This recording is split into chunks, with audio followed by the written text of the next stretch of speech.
खुलुमबाय बड'लेण्ड साबटेटआव बयखौबो बरायबाय। गिबि निउस साबटेटआव दङ लावखार ओंखाम जानो थांनानै जिउ खोमानाङो सासे हिनजावसाया। लावखार ओंखाम जानो थांनानै सासे 15 बोसोर बैसोनि हिनजावसाया जिउ खोमानो गोनां जायो। थकुवा खाना 1 नं बान्थाखौ गामिनि प्रशान्त गगैनि फिसाजो आकांक्षा गगैया लावखार ओंखाम जानो थांनानै जिउ खोमायो। नखरनि सोद्रोमाफोरजों लोगोसे करानैनि आमगुरि गाथोनाव लावखार ओंखाम जानो थांदोंमोन आकांक्षाया।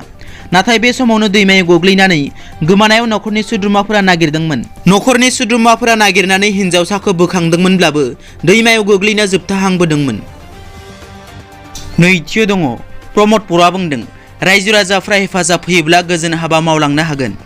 मैया बाक्सा जिल्लानि सिङाव थानाय 22 नं कक्लाबारि बियाबनि सिङाव थानाय सिमलानि गेलेग्रा फोथाराव मोनसे बराय मेल खुंदों। बे बराय मेलाव BTR नि गाहाय मावफुंगिरि आरो 22 नं कक्लाबारि बियाबनि एक्जिकिउटिभ मेम्बार प्रमद बर' बिथांखौ रायजो राजाफ्रा गाजा गोमजायै बरायो। गाहाय मावफुंगिरि प्रमद बर' बिथाङा खौरांगिरिनि सिगाङाव फोरमायदों दि बे समाव मोजां गाज्रि फिसा गोबां खामानि मावनो गोनां दं आरो बेफोर खामानिखौ मावनाय माबाफोर खामानिफोरा थालांबायोब्ला रायजो राजाफ्रा दिन्थिना होनांगोन, लोगोसे गासै रायजो राजाफ्रानो हेफाजाब होनो नांगोन होननानै बुंथिदों। थामथियाव दङ मुंदांखा फावखुंगुर रजनीकान्तआ हरखाबै देहा फाहामसालियाव एडमिट। सुपारस्टार रजनीकान्तखौ हायद्राबादनि एप'ल' देहा फाहामसालियाव थिसनदों। फावखुंगुर रजनीकान्तआ गावनि आनाथे सावथुन शुटिं खालामबाय थानाय समावनो ब्लाड प्रेसारजों मोगा-मोगि जायो। मख'नो गोनांदि रजनीकान्तआ 10 साननिफ्रायनो गावनि सावथुननि शुटिंखौ हायद्राबादाव खालामगासिनोमोन।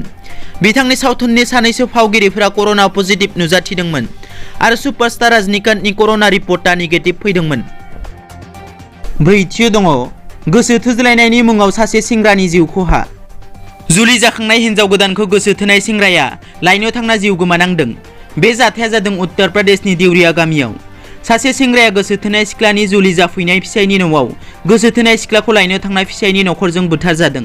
रिपर्टनि बादिब्ला गंसे गामिनिनो सेंग्रा सिख्ला गोसो थोज्लायदोंमोन आरो सानैजों जुलि जानायनि खोथा दंमोन। नाथाय थांनाय डिसेम्बर दाननि 8 खालार खालि सिख्लानि नखरा गुबुन सेंग्राजों जुलि हरो। दिनैनि रादाबा एसेनोसै। नोंथांमोना जुदि आंनि चेनेलखौ दासिमबो साबस्क्राइब खालामाखै, अन्नानै साबस्क्राइब खालाम। गोजोन्थों।